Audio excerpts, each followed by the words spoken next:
তাই এখন বাজে ভোর 5টা। আমরা বেরিয়েছি মর্নিং ওয়াকে। আজকে আমাদের পুজো আছে, তাই তাড়াতাড়ি ঘুম থেকে উঠেছি। আর আমার পার্টনার মর্নিং ওয়াকে হাই কর। ছোটবেলার স্কুল, তো স্কুলের সামনে দিয়ে আমরা এখন হাঁটছি। পুরো ঘাসে ভর্তি হয়ে আছে। আর একটা হস্টেল। বাড়িতে আজকে অনেক গেস্ট আসবে, তারপর পুজোর জোগাড় করতে হবে, অনেক কাজ আছে মায়ের, সেজন্য হেল্প করার জন্য আমি একটু ঘরটা মুছে দিলাম। আর এই যে মা এখন বসেছে মালা গাঁথার জন্য। জবা ফুলের মালা হবে, আর মাঝে মাঝে একটু বেলপাতাও দেওয়া হবে। মালা গাঁথা শেষ করেই মা বসে পড়েছে ফল কাটার জন্য। শাড়ি পরার কোনো চান্স পেলে আমি সেটাকে মিস করতেই চাই না। আর আজকে যেহেতু পুজো, শাড়ি তো পরতেই হবে। আমি শাড়ি পরে রেডি হয়ে গেছি। আর চুলগুলো ভিজে বলে বোনকে বলছিলাম একটু চুলটা ড্রাই করে দেওয়ার জন্য।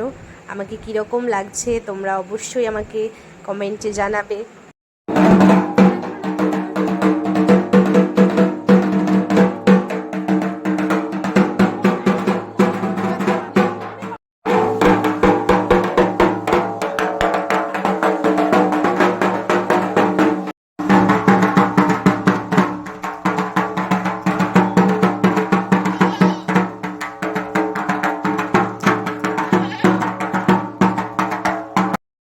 সো আমরা সবাই বেরিয়ে পড়েছি মন্দিরে যাওয়ার উদ্দেশ্যে।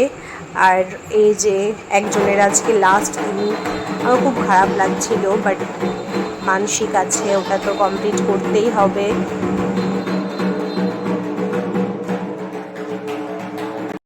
ফাইনালি আমরা মন্দিরে চলে এসেছি, বাট এত বৃষ্টি হচ্ছে এই কদিন থেকে, পুরো মাঠটা কাদা হয়ে গেছে। আর বেশি দোকানও বসেনি মেলাতে, বৃষ্টির জন্যই বসেনি।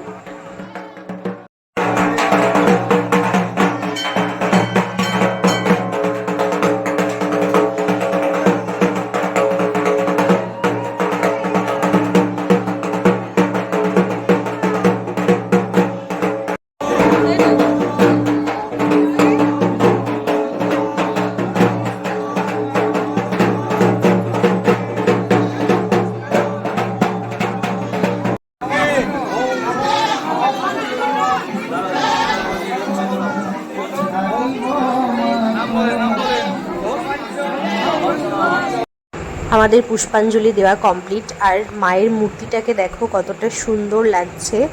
আর এই যে আমার বাচ্চা, সে তো আজকে আবার পাঞ্জাবি পরেছে। ওকে এসব ড্রেস পরানো ভীষণই মুশকিল, বাট ও আজকে পরেছে। এরপর আমি গেলাম বাকি মন্দিরগুলো ঘোরার জন্য। যদিও আমি আগে অনেকবার এসেছি মন্দিরে, তাও আজকে একবার দেখতে গেলাম।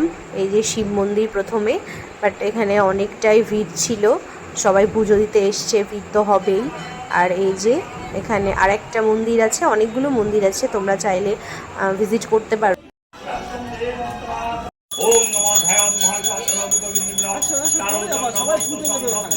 পুজো শেষ করে আমরা চলে এসেছি একটু মেলাটা ঘোরার জন্য। এখানে অনেক রকম দোকান বসছিল, অনেক রকম জিনিসের কালেকশন ছিল, বিশেষ করে মাটির অনেক ফল পাওয়া যায়। তো এগুলো দেখার পর আমরা বাড়ি চলে এলাম। আর এই যে আমার পার্টনারও চলে এসছে, আমার গেস্ট। তো এবার ভিডিওটা শেষ করার পালা। আজকের মতো ভিডিওটা এইটুকুই, দেখা হবে পরের ভিডিওতে। টাটা।